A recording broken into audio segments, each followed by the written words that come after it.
Wondering what light novels are most popular in Japan right now? Well, that's what we're going to be taking a look at, specifically for the top 10 best-selling individual volumes as well as top 10 light novel series in Japan for the week of June 28th to July 4th.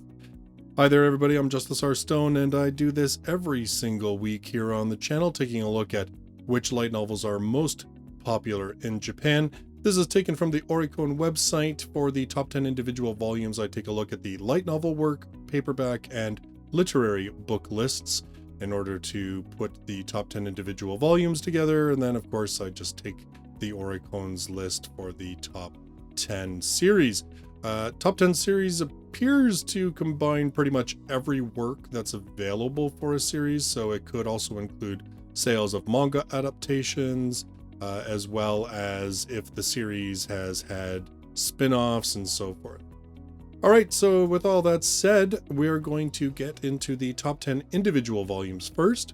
At number 10, with 5,035 copies sold, we have Dao Zu Shi, Jian, the state of immortality that all cultivators strive to achieve. However, there is a dark energy that lies underneath, the forbidden Modao, or demonic path. Through an unfortunate series of tragedies, this is the path that cultivator Wei Wu Zhan experiments with during his teachings. His rise in power is accompanied by chaos and destruction, but his reign of terror comes to an abrupt end when the cultivation clans overpower him and he is killed by his closest ally. 13 years later, Wei Wu Zhan is reincarnated in the body of a lunatic and reunited with Lan Wangji, a former classmate of his. This marks the beginning of a supernatural mystery that plagues the clans and threatens to disrupt their everyday life. Dao Zu Shi follows these two men on their mission to unravel the mysteries of the spiritual world. Fighting demons, ghosts, and even other cultivators, the two end up forming a bond that neither of them had ever expected. So this, of course, has been on the list previously. This appears to be a new light novel format that's being released in Japan. Obviously, if you look into this, it is a huge series out of China. There have been live action series, which, funny enough, you can watch on Netflix. There have been anime adaptations. So, really big series. You're kind of wondering, though, why is Volume 2 back on this top 10? Well, we'll talk about that in a little bit.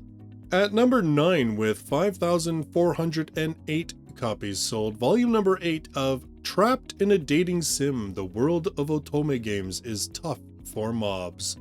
A tongue-in-cheek jaunt through romance, giant robots, and dating sim jokes. Office worker Leon is reincarnated into a particularly punishing dating sim video game where women reign supreme and only beautiful men have a seat at the table. But Leon has a secret weapon. He remembers everything from his past life, which includes a complete playthrough of the very game in which he is now trapped. Watch Leon spark a revolution to change this new world in order to fulfill his ultimate desire of living a quiet, easy life in the countryside. This one we do have licensed for English release by 7 Seas. So if you want to pick this up, they've already put out, I think they're on Volume 4 is coming out this month. At number 8, with 5,497 copies sold, Volume 7 of The Strongest Dull Prince's Secret Battle for the Throne. The incompetent and lackadaisical prince, Arnold, lived as he pleased. All around the empire, he was ridiculed as an insipid prince who had all the good genes inherited by his excellent twin brother instead. However, with crisis approaching due to the intensifying fight for the throne, he finally decided to show his true colors. I have no intentions of becoming the emperor, but I'm not going to lie down and get killed.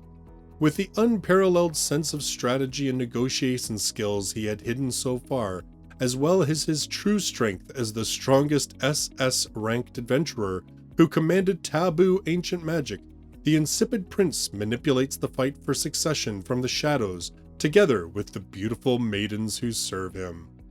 So, yeah, it's obviously a harem title, and But I do confess, if it's handled well, it could at least be kind of interesting that the whole manipulating things from the shadows and trying to manipulate how this whole thing is going to go down, especially considering that he himself states he doesn't want to be emperor, could be kind of interesting. At number 7, with 6,562 copies sold, it's the novelization of the film Belle. This one, of course, written by the director himself, Mamoru Hosoda. The film releases July 16th, so obviously still a bit of hype built up about this one coming. Suzu, a 17-year-old high school student, living in a rural village with her father. For years, she has only been a shadow of herself. One day, Suzu enters You, a virtual world of 5 billion online members, and she becomes Belle, a world-famous singer. Belle soon meets with a mysterious creature with whom she embarks on a journey of adventures and love in their quest of becoming who they truly are. So this one's been on the list the last couple of weeks, honestly. I mean, there's not much more to say. Hosoda does some pretty popular films. Obviously, his reputation is carrying forward onto this one. Not to mention that the trailer looks pretty awesome. So I'll be curious to see how the film itself gets reviewed. At number 6, with 6,596 copies sold, volume 35 of Aria, the Scarlet Ammo. In response to the worsening crime rate, Japan creates Tokyo Butte High, an elite academy where butte, or armed detectives, hone their deadly skills in hopes of becoming mercenary-like agents of justice. One particular butte is Kinji Toyama, an antisocial and curt sophomore dropout who was once a student of the combat-centric assault division. Kinji now lives a life of leisure, studying logistics in order to cover up his powerful but embarrassing special ability.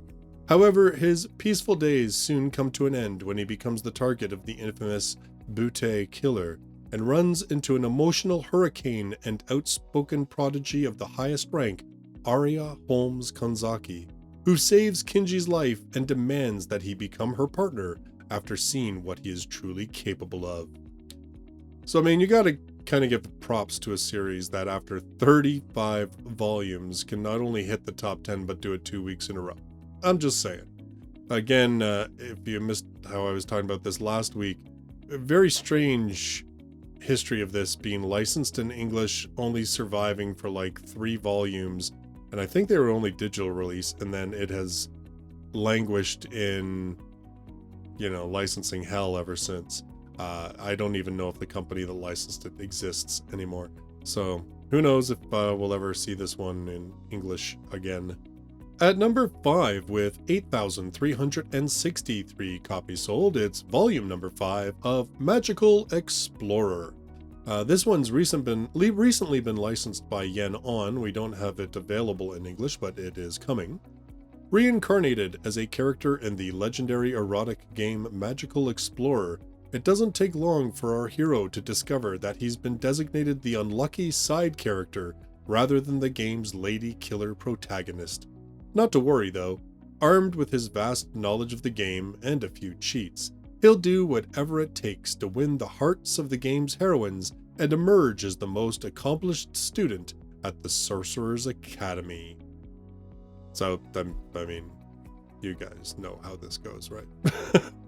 At number 4, with 11,891 copies sold, volume 27 of ReZero, Starting Life in Another World.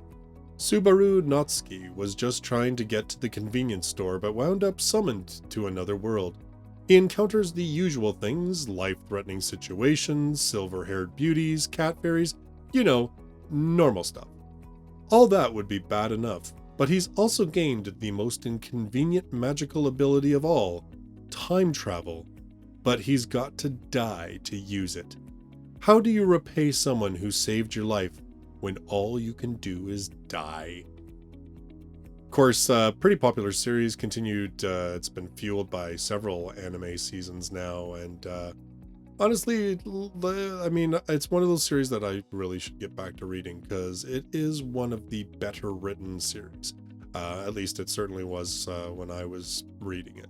At number 3, with 16,500 copies sold, Spy Family, Family Portrait. Now, this one is actually a manga, and the manga is licensed by Viz. This is a light novel. Now, it's kind of hard for me to tell exactly what this is, whether it's side stories, whether it's now telling the story of the manga in a light novel format, because when I did a translation, the only thing that the description on Amazon says for this book is that it is the story of Spy Family now in novel format. That's it. So I'm guessing it's maybe an adaptation, although it does credit the original mangaka as the writer, so I don't know. Master Spy Twilight is the best at what he does when it comes to going undercover on dangerous missions in the name of a better world. But when he receives the ultimate impossible assignment, get married and have a kid, he may finally be in over his head. Not one to depend on others, Twilight has his work cut out for him procuring both a wife and a child for his mission to infiltrate an elite private school. What he doesn't know is that the wife he's chosen is an assassin and the child he's adopted is a telepath. So, I mean, you know, actually, I've seen quite a few people say that this is a really good manga. So I am kind of tempted to at least check out the manga at some point. But clearly, I mean, the light novel adaptation's doing pretty well, and it does have artwork by the actual mangaka of the manga series. At number 2, with 23,404 copies sold, volume 4.5 of Classroom of the Elite, Second Year. The cutthroat school drama light novels that inspired an anime, students of the prestigious Tokyo Metropolitan Advanced Nurturing High School are given remarkable freedom if they can win, barter, or save enough points to work their way up the ranks. Ayano Koji Kiyotaka has landed at the bottom in the scorned Class D, where he meets Horikita Suzune, who's determined to rise up the ladder to Class A. Can they beat the system in a school where cutthroat competition is the name of the game? So this is, of course, the second year, so sort of a second season.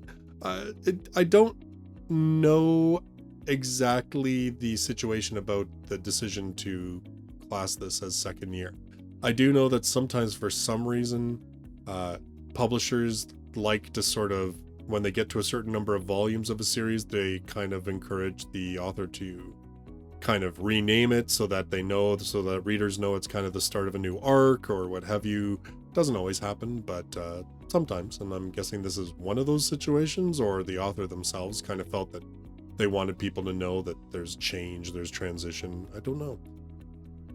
We do have this one licensed, while Classroom of the Elite we have licensed by 7 Seas. My guess is that when they come to the end of the first year that we'll probably hear about them picking up second year, especially as how they just licensed the manga for Classroom of the Elite, which would lead me to think that the light novels have done pretty well for them.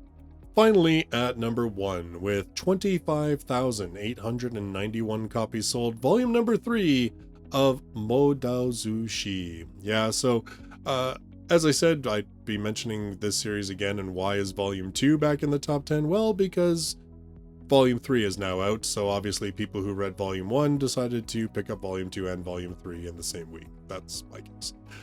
In any case, this series does very well. I don't know, like, it'll be interesting to see whether we see this in English from anybody.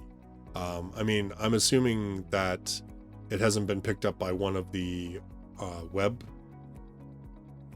translation companies. Like there are a couple of companies that do like translate Chinese novels into English, so I don't know if this is one of them. I don't know if those sites are legit or whether they just do it. I'm not too sure. Okay, so those are your top 10 individual volumes. So let's get to the top 10 series. I pretty much motor through most of this because we'll have already talked about these series in the top 10 individual volumes, although there are a couple of exceptions. So at number 10 of the top 10 series, we have Aria the Scarlet Ammo. At number 9, That Time I Got Reincarnated as a Slime. Living alone and never having had a girlfriend, 37-year-old Satoru Mikami is dissatisfied with how his life has turned out. But after dying at the hands of a robber, he awakens to a fresh start in a new world as a slime monster.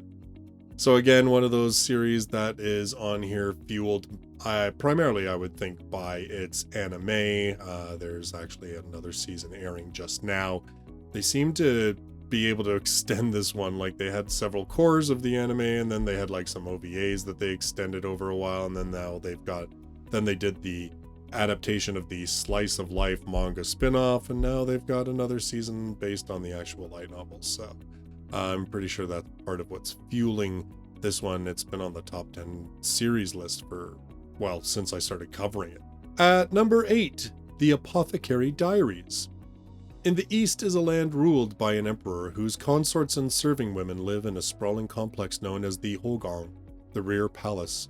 Mao Mao, an unassuming girl raised in an unassuming town by her apothecary father, never imagined the Rear Palace would have anything to do with her, until she was kidnapped and sold into service there.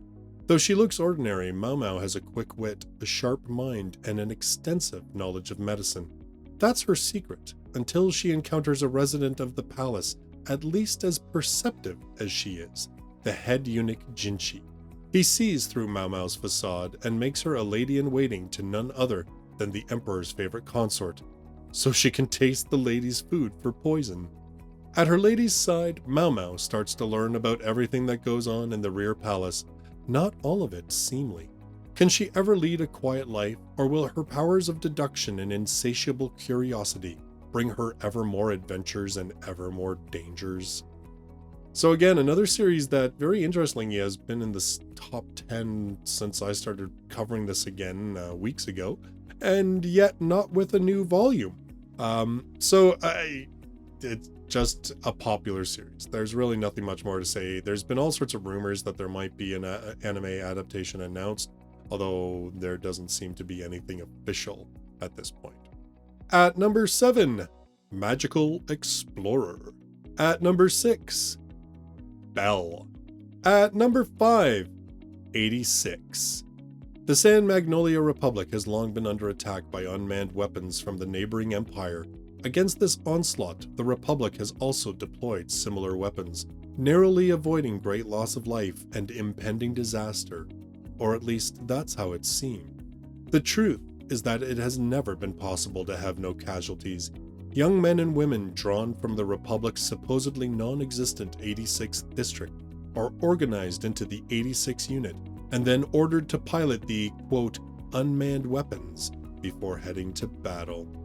So another series benefiting obviously from a popular anime adaptation from last season, which really, as far as I understand, only covered the first volume.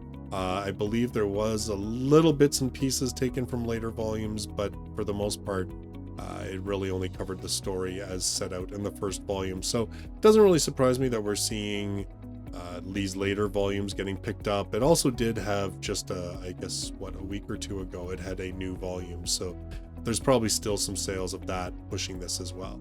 At number 4, ReZero, Starting Life in Another World. At number 3, Spy Family. At number 2, Classroom of the Elite. And of course, the least surprising of all at number 1, Dao Zu Shi. I mean, come on. With 2 volumes in the top 10 individual volumes, you knew that it probably was going to hit number 1. So that's your top 10 top-selling light novels in Japan for June 28th to July 4th of 2021. Like I said, I do this list every single week, so make sure you hit that subscribe button if you want to see more of these in the future.